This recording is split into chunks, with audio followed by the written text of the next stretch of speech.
बिस्मिल्लाहिर्रहमानिर्रहीम। अस्सलाम वालेकुम। आज इंडिया की जानिब से अमेरिका के खिलाफ नहीं, डॉलर के खिलाफ ऐलान जंग हो गया है। इंडिया के बैंक्स ने, रिजर्व बैंक ऑफ इंडिया ने, इन्होंने इस वक्त एक ऑर्डर, जाहिर सी बात है मोदी के बगैर तो ये ऑर्डर जारी नहीं हो सकता। इन्होंने कहा है कि हम जो भी इंटरनेशनल सतह पर ट्रेड होती है, इंडिया से इंपोर्ट किया जाता है, उसको इंडियन रुपीस में बेचने के अहकाम जारी कर दिए हैं। यानी ये क्या है, मिसाल के तौर पर अगर इंडिया के अंदर से किसी भी, यानी इंडिया ने कोई चीज़ खरीदनी है, किसी मुल्क से कोई चीज़ खरीदनी है, तो डॉलर की बजाय वो रुपीस में पे करेंगे। तो वो क्या होगा कि इंडिया के अंदर छोटी से लेकर बड़े सतह पर बैंक अकाउंट जो है वो इंडियन रुपीस में खोलने की इजाज़त है। अब मिसाल के तौर पर यूएस के अंदर बैठी हुई कोई कंपनी है या यूरोप के अंदर बैठी हुई कोई कंपनी है, उन्होंने इंडिया में कोई माल बेचना है। अब उन्होंने तो माल बेचना है, तो इंडिया ने कहा है कि आप अकाउंट जो है वो अपने इंडिया के अंदर ओपन कर लें रुपीस में, हम आपके अकाउंट में पैसा सबमिट कर देंगे, आप माल भेजें। इससे जो हमें आपको डॉलर्स भेजने हैं, यूरोज भेजने हैं, या कोई भी मोस्टली डॉलर्स में ट्रेड होती है, तो वो डॉलर्स में ट्रेड नहीं होगी, हम रुपीस में ट्रेड करेंगे। आप हमारे मुल्क में बैंक अकाउंट्स खोल लें, ऑनलाइन खोल लें, किसी तरह का कोई मसला नहीं होगा।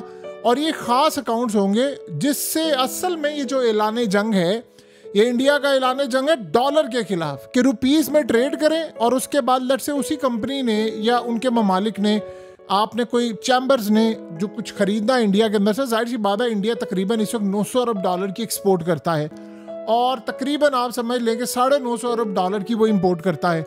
अब जाहिर सी बात है इतनी बड़ी तादाद के अंदर जब आप एक्सपोर्ट करते इंपोर्ट करते तो इंडिया से माल जा भी रहा है तो आ भी रहा है। तो इंडिया चाह ये रहा है हमारा जो माल है वो तो डॉलर्स में एक्सपोर्ट हो जाए, हमें डॉलर्स आए, हमारा मुल्क स्टेबल हो। लेकिन अगर उस सूरत हाल में इंपोर्ट किसी ने कर रहा है तो वो भी इसमें कर दे, और उसमें फिर अगर ऐसी कोई सेटलमेंट हो जाती है कि इंपोर्ट और एक्सपोर्ट दोनों रुपीस में करनी है तो हमें भी कोई एतराज़ नहीं है। उससे रुपीस की वैल्यू बढ़ेगी, रुपया स्ट्रॉन्ग होगा, और अमेरिका के डॉलर की तहस नहस होगी अमेरिकी डॉलर्स के ऊपर। आज असल में इंडिया का सबसे बड़ा ट्रम्प के खिलाफ ऐलान जंग है ये डॉलर की रुपीस में।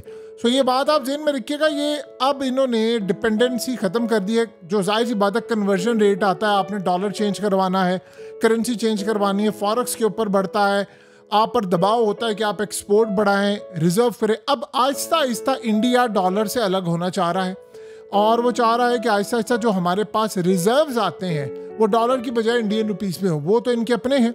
ये तो हो गया बहुत बड़ा ऐलान जंग। इसके बाद जाहिर सी बात है जब अमेरिकी डॉलर पर डिपेंडेंसी खत्म हो जाएगी तो फिर उसके बाद वो ब्रिक्स की तरफ भी आ जाएंगे कि ब्रिक्स की करेंसी इस्तेमाल कर लेंगे। अब ये असल में पहला झटका है।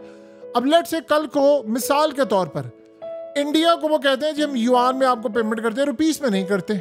जैसे रशिया ने कहा इंडिया को आपने तेल लेना है, आप एक काम कीजिए, आप हमें युआन में पेमेंट कर दें, तो कोई मसला नहीं है। यानी डॉलर के अलावा सब कुछ चलेगा। तो ये असल में ऐलान जंग है डॉलर के खिलाफ, वो ट्रम्प के खिलाफ ऐलान जंग है। उधर इंडिया ने आज किया क्या है कि एयर इंडिया ने अपनी जो फ्लाइट्स हैं यूएस के लिए वो बंद करने का फैसला कर दिया है। उन्होंने कहा जी एक तो पाकिस्तान ने एयर स्पेस बंद की है तो हमें बहुत ज़्यादा लंबा रूट पड़ रहा है, तो इस सूरत हाल में हम ये काम नहीं कर सकते, महंगा है सब कुछ है, तो हम बंद करें। आहिस्ता आहिस्ता आप गौर करें, ये सिर्फ कहने की बातें हैं जी ऐसा हो रहा है वैसा हो रहा है। ये असल में जो सूरत हाल इस वक्त पैदा हो रही है वो अमेरिका के खिलाफ ऐलान जंग है। ये इसके अलावा कोई दूसरी सूरत हाल नहीं। जाहिर सी बात है इंडिया ने पाकिस्तान के लिए अपनी एयर स्पेस बंद किया, हमें भी बड़ा नुकसान हो रहा है। लेकिन मोस्टली अगर आप लोग देखेंगे तो ज़्यादातर वो डिफरेंट साइड पर रहते हैं, यानी यूरोप की साइड पर रहते हैं, और इसके अलावा एशिया डिफरेंट साइड पर रहते हैं। फिर मिडिल ईस्ट में भी अगर जाना होता है तो वहाँ से ज़रा छोटा पड़ता है।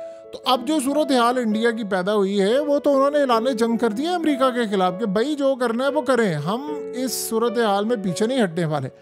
सो अब आप देखेंगे आहिस्ता आहिस्ता उन्होंने क्या किया इंडिया ने, उन्होंने कहा है कि जो ऑटो कंपोनेंट्स मेकर्स हैं, उन्होंने कहा अब हमारी जो मार्केट है अमेरिका की बजाय ब्राज़ील, कोलंबिया, पोलैंड और अफ्रीका की साइड पर आप जाएं। तो यानी अब आप देख लें कि इंडिया बिल्कुल खुल्लम खुल्ला उसने ऐलान जंग करना शुरू कर दिया है। उसने कहा जी हमने किसी सूरत पीछे नहीं हटना, ना हमने इंडिया का किसी सूरत कोई कंप्रोमाइज वाला सिलसिला रखना है, लिहाजा हम तैयार बैठे हुए हैं, हमने हर सूरत अमेरिका से लड़ाई करनी है। अब ये बात ट्रंप को हजम नहीं हो रही। देखिए दूसरा, आपको पता उनकी नेवी इस वक्त मिलिट्री एक्सरसाइज कर रही है पाकिस्तान के खिलाफ कराची और गवादर के पानियों के करीब, तो वो ट्रंप को हर सूरत पे काम दे रहे हैं कि हम ये करेंगे ट्रंप, हम हर सूरत पे काम करेंगे। ट्रंप ने कहा था हमारी जो बादशाहत है वो बादशाहत कायम रहेगी जब तक डॉलर स्ट्रांग रहेगा। तो आप सोचे डॉलर को अब कौन वीक कर रहा है? अब अमेरिकी डॉलर जब वीक होगा तो सबसे पहले अमेरिका में क्या होगा?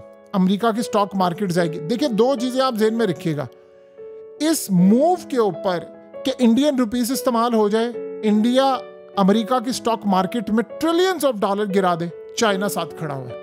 रशिया और चाइना आपको पता है पहले कितनी देर से आपस में जो ट्रेड कर रहे थे उन्होंने युआन और रूबल में करना शुरू कर दिया, लेकिन उसके बाद जो सूरत हाल पैदा हुई युआन को एज अ रिजर्व करेंसी रखा। अब ये इंडिया भी उसमें शामिल हो गया है अमेरिकी डॉलर को तबाह करने के लिए। कोई छोटी बात नहीं है। अमेरिकी डॉलर को अगर दुनिया के 3 बड़े मुल्क इस्तेमाल करना बंद कर देते, इंडिया, चाइना और रशिया, तो आप बताइए कहां पर खड़े होंगे? अमेरिका को इतना बड़ा नुकसान होगा, इतना बड़ा नुकसान होगा, वो अपनी बादशाहत कायम नहीं कर सकते। देखिए आज हुआ क्या है कि पाकिस्तानी ऑफिशियल्स के बारे में इंडियन मीडिया ने रिपोर्ट किया कि जी उन्होंने अमेरिका से बैठकर इंडिया को न्यूक्लियर की धमकी दी है। अब सारे इंडियन मीडिया में पाकिस्तान इस बारे में कोई बात नहीं की, ना इंटरनेशनल मीडिया ने कहा जी वहां से बैठकर पाकिस्तान ने न्यूक्लियर की धमकी दी है। अब इंडिया ने स्टेटमेंट जारी कर दी, उसने कहा दी ये देखिए दुनिया सारी देख रही है ना, ये न्यूक्लियर की धमकियां दे रहे हैं पाकिस्तानी। हालांकि पाकिस्तान इस बारे में कोई बात नहीं, लेकिन ये सबसे अहम बात की उसने कहा देखिए अमेरिका की सरजमीन से ये सारा काम हो रहा है कि अमेरिका में खड़े होकर हमें धमकी दी जा रही है। तो ये अमेरिका हमारा एक फ्रेंडली कंट्री है और यहाँ से होना ये ट्रंप को हम बता रहे हैं कि काबिल कबूल नहीं है। तो यहाँ से इंडिया ये खुद रिपोर्ट कर रहा है और समझ रहा है कि अमेरिका क्या कुछ हमारे खिलाफ काम कर सकता है। तो उन्होंने जो फैसला किया है वो बड़ा भयानक है। उन्होंने फैसला किया है कि अमेरिका को हम नहीं छोड़ेंगे, सबसे पहले इसकी बादशाहत खत्म करेंगे, इसकी स्टॉक मार्केट गिराएंगे, इनके इन्वेस्टर्स को यहाँ से भगाएंगे। और आप देखें कि उसके बाद की क्या सूरत हाल है कि आईफोन हो या कुछ भी हो, अमेरिका असल में इस खेल में फंसा हुआ है। आप जितना मर्जी कहें इंडिया का मामला, लेकिन अमेरिका ने वो काम कर दिया है जिससे अमेरिका की बादशाहत खतरे में पड़ गई है, वो है यूएस डॉलर। देखिए यूएस डॉलर के बारे में यहाँ से आप अंदाजा करें, शी जिनपिंग ने सऊदी अरब को कहा था हम आपसे तेल लेना चाहते हैं लेकिन पेमेंट युआन में होगी। अब सारी दुनिया में ये सिलसिला चल पड़ा है कि यार ये मिसाल के तौर पर अब दुनिया के बड़े ममालिक हैं वो सारे कर्जों में डूबे हुए हैं। किसी ने अमेरिका का देना है, IMF का देना है, वर्ल्ड बैंक का देना है, फलाने का देना है, इसका देना है। अब सारे कह रहे हैं कि क्या सूरत हाल है, एक ही हल है हमारे पास, अगर हम अमेरिकी डॉलर को छोड़ दें और सारे डिफरेंट करेंसीज में ट्रेड करें तो अमेरिकी डॉलर की तो वैल्यू गिर जाएगी। और अमेरिकी डॉलर अगर कोलैप्स होगा तो यूएस की मार्केट, स्टॉक मार्केट उनकी क्रैश करना शुरू कर देगी, मेजर सेल ऑफ हो जाएगा, वहां पर इन्वेस्टर्स भागना शुरू हो जाएंगे और इन्वेस्टर्स के बगैर तो अमेरिका कुछ भी नहीं है। तो इंडिया का आज ये झटका लगना बहुत बड़ी बात है कि उन्होंने कहा कि डॉलर की बजाय रुपीस वैल्यू को अब आप आगे लेकर आए। असल में इंडिया ने अब एक बात ज़हन में रखिएगा, ट्रंप रहे या ना रहे, ट्रंप सुलह कर ले या ना कर ले, फर्क ही नहीं पड़ेगा। ये बात आप ज़हन में रखिएगा। अब जो सूरत हाल होगी वो इंडिया पीछे नहीं हटेगा। इंडिया ने सवाल ही पैदा नहीं होना पीछे हटना है। और इंडिया ये बिलीव करता है कि अगर आज हम यहां से पीछे हट गए तो ये दोबारा भी हमारे साथ इसी तरह करेंगे। अब हमने इंडिपेंडेंट होना है। देखिए 4 से 5 साल उन्होंने टाइम लिया है कि 5 साल के बाद जो ट्रेड हो रही होगी, अब मिसाल के तौर पर ये चाइना को कहते हैं कि आपसे, चाइना ने उनको कहा है कि बॉर्डर खोलते हैं, एक साइड से माल लेकर आते हैं और दोस्ती करते हैं। आज चाइना ने इंडिया को एक और पहले कॉशंस दे दिया। उन्होंने कहा देखें आप चाहते हैं कि हम आपके मुल्क में इन्वेस्टमेंट करें, हम आपके साथ खड़े हो, आपके साथ ताल्लुकात बेहतर हो, ताइवान पर निगाह नहीं रखनी है आपने। ये जो आप सोच रहे हैं ना कि ताइवान को आपने कहा है कि चिप की फैक्ट्री, सेमीकंडक्टर की आप इंडिया लगाए, ये काबिल कबूल नहीं है। यानी चाइना ने कह दिया है कि ठीक है, ये ना समझना कि अब हम तुम्हारा दिफा कर रहे हैं, तुम्हारे लिए खड़े हो रहे हैं तो तुम ताइवान की साइड पर जाओगे। ना ना ना ना ना, वो रेड लाइन है हमारी। अगर तुम चाहते हो कि हम अभी फिलहाल कुछ अरसे के लिए भूल जाएं कि लद्दाख हमारा है, अरुणाचल हमारा है, फलाना है, फौजें हमारी तैयार है, तो ज़रा ये ताइवान की साइड से ना पीछे हट जाना।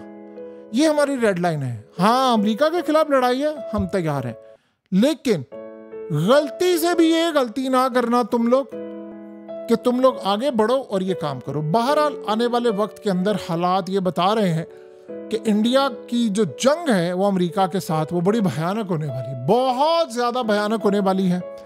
और एक बात आप ज़हन में रखिएगा, जिस दिन इसराइल का अमेरिका से मफाद पूरा हो गया, वो इंडिया के साथ मिलकर इसराइल अमेरिका को तबाह करेगा और इंडिया आप देखेंगे इसराइल की बादशाह को तस्लीम कर लेगा, जैसे उसने कभी जिंदगी के अंदर अमेरिका के बादशाह को तस्लीम की थी। परमानेंट दोस्त कोई नहीं, परमानेंट दुश्मन कोई नहीं, परमानेंट सिर्फ मफादात होते हैं।